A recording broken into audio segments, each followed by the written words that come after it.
Assalamualaikum dan salam Sarawakku sayang. Buletin UKAS edisi tengah hari 16 Februari 2021 bersama saya Hafizah Munirah Maharap. Tumpuan berita. Jabatan Kebajikan Masyarakat JKM telah menubuhkan sebanyak 55 pertubuhan pemulihan dalam komuniti PDK di Sarawak untuk aktiviti pemulihan dan latihan kemahiran vokasional bagi golongan orang kelainan upaya OKU. Menteri Kebajikan Kesejahteraan Komuniti, Wanita Keluarga dan Pembangunan Kanak-kanak KWKPK, Datuk Seri Fatimah Abdullah memberitahu, bagi kepentingan golongan ini, kementeriannya kini dalam proses menaik taraf Pusat Pemulihan Samarahan PPS menjadi Pusat Kecemerlangan OKU di bawah JKM. Kita sekarang ini sedang melihat bagaimana kita boleh membangunkan OKU Sarawak dengan menyediakan peluang latihan yang berbentuk lebih terancang dan juga berstruktur. Kita insyaAllah akan menyediakan itu program-program persijilan kemahiran bagi OKU, bagi melahirkan OKU yang mahir dalam pelbagai bidang, dan akhirnya dengan kemahiran yang mereka perolehi itu akan mendapat pekerjaan. Kita dimaklumkan oleh Kementerian Pendidikan di bawah rancangan Malaysia ke-12, Sarawak akan mempunyai iaitu sekolah vokasional sendiri.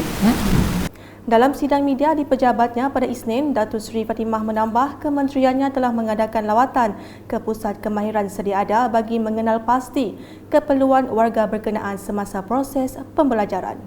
Dan bagi yang kumpulan iaitu yang cacat penglihatan, kemahiran yang perlu ialah ICT dan Braille Learning. Kemudian kemahiran yang lain di mana sekarang ini mereka terpaksa pergi ke Semenanjung untuk mengikuti latihan dalam bidang urut, massage, reflexology, dan ada bidang yang sangat mereka minati juga iaitu dalam bidang music. Yang ini juga kita masih memerlukan melihat yang di mana college ataupun pusat kemahiran yang mahu menawarkan kursus seperti ini. Terdahulu, beliau menerima kunjungan daripada Persatuan Pembangunan Kemahiran OKU Sarawak (SOSDA) dan Persatuan Advokasi dan Kesedaran Kanser SCAN Kuching. Dalam sidang media, Datuk Seri Fatimah memberitahu kementeriannya telah meminta pihak Persatuan Advokasi dan Kesedaran Kanser SCAN untuk mengemukakan kertas cadangan bagi membantu pesakit kanser dalam golongan B40 di negeri ini. Jelasnya, berdasarkan statistik yang diperolehi, 70% daripada pesakit kanser di negeri ini tergolong dalam kumpulan B40. Dan kita juga tahu bahawa untuk rawatan kanser ini, ianya memerlukan lebih daripada satu kali rawatan. Memerlukan kemoterapi, memerlukan radioterapi, memerlukan juga bantuan surgery dan sebagainya. Jadi daripada situ kita minta dari pecahan-pecahan kos, dan dari situ nanti kita akan nilai subsidi yang boleh yang dicadang, yang akan kita bawa iaitu ke kabinet subsidi oleh kerajaan. Berita seterusnya, kerja-kerja menaik taraf sistem perparitan Tudan Fasa 2 di Miri sedang rancak dilaksanakan. Menteri Pengangkutan Sarawak Datuk Lee Kim Shin berkata, projek ini dilaksanakan susulan daripada kejadian banjir kilat yang berlaku pada Disember tahun lepas. Katanya dengan adanya sistem perparitan tersebut dijangka dapat membaiki sistem pengairan dan saliran di kawasan Tudan, seterusnya mengatasi masalah banjir. Ditemui selepas meninjau projek naik taraf sistem perparitan di Tudan Fasa 2 pada Isnin, Ahli Dewan Undangan Negeri Adun Senadin itu memberitahu selain Tudan Fasa 2, seluruh kawasan Tudan yang lain akan turut dinaik taraf sistem perparitan dalam masa terdekat sebagai langkah drastik untuk mencegah banjir. Selanjutnya, Bagi mendekati dan menyelami keperluan rakyat, Ahli Dewan Undangan Negeri Adun Bukit Semuja, John Ilus telah menyertai konvoi bermotosikal Kelab Sukan dan Rekreasi Bukit Semuja ke beberapa buah kampung pada Ahad. Usaha itu bagi meninjau dan melihat sendiri kesan kerosakan yang disebabkan banjir seperti hakisan tebing sungai dan kerosakan jalan. Beliau bersama 15 peserta konvoi berkesempatan singgah ke 6 kampung iaitu Kampung Hulu, Kampung Hilir, Kampung Tebakang Melayu, Kampung Sorak Melayu, Kampung Sorak Sumpong dan Kampung Selabi Entukuh. Semasa ditemu bual, beliau memaklumkan akan membuat laporan dan berhubung dengan agensi yang berkaitan untuk mengambil tindakan sewajarnya bagi mengatasi masalah pasca banjir secepat mungkin. Ini bagi mengelakkan perkara yang tidak diingini berlaku kepada pengguna jalan raya termasuk penghuni rumah yang tinggal di tebing sungai yang terjejas teruk. Manakala di Dun Demak Laut dengan Kerajaan Sarawak di bawah gabungan Parti Sarawak GPS meneruskan agenda pembangunan luar bandar. Menurut Ahli Dewan Undangan Negeri Adun Demak Laut, Dr. Hazlan Abang Hibni, ini adalah untuk memastikan setiap kawasan di negeri ini termasuk di konstituensinya menerima pembangunan yang seimbang. Berucap pada majlis penyerahan projek baik pulih ladang futsal Taman Sepakat Jaya bernilai RM50,000 baru-baru ini, Dr. Hazlan berkata banyak kawasan luar bandar di negeri ini membangun sejak projek pembangunan seperti program transformasi luar bandar RTP dan projek kecil luar bandar MRP diperkenalkan.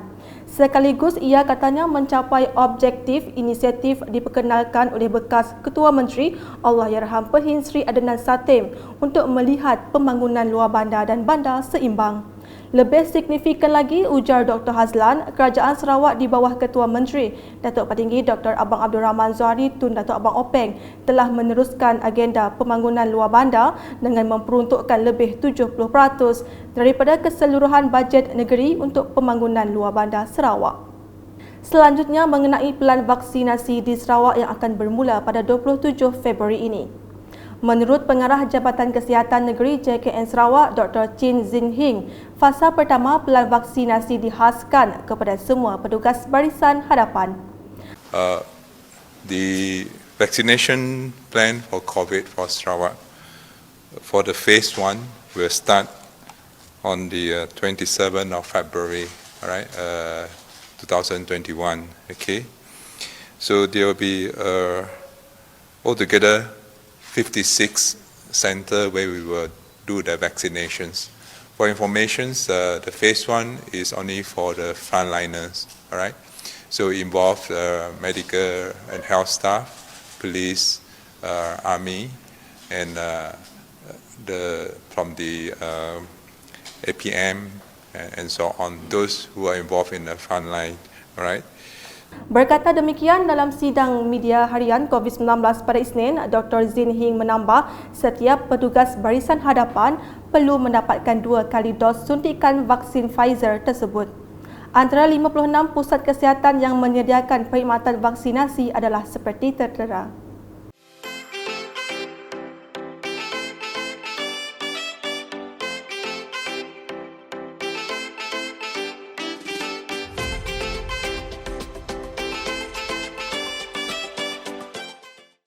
Lagi mengenai perkembangan COVID-19, seramai 1,500 penduduk daripada 180 buah rumah dari Kampung Muara Tuang menjalani seringan pengesanan kes secara aktif ACD COVID-19, anjuran Pejabat Kesihatan Bahagian Semarahan dengan kerjasama Jawatankuasa Pengurusan Bencana Bahagian JPBB Semarahan.